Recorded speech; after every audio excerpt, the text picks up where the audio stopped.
দুপুরের খাবার মসুর ডাল, আজকে চিংড়ি মাছের মালাইকারি, শাক ভাজা, পটল ভাজা, চাল কুমড়োর চেচকি, সাথে গরম ভাত।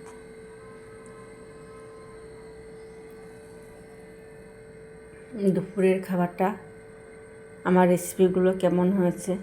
আজকে রোববার, তো রেসিপিগুলো ভালো লাগলে অবশ্য করে লাইক, কমেন্ট, শেয়ার করবেন।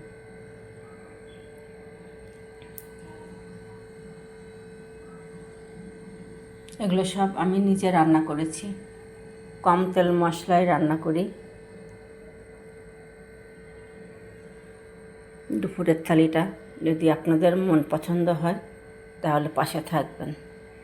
রাখছি বন্ধুরা, সবাই ভালো থাকবেন, সুস্থ থাকবেন।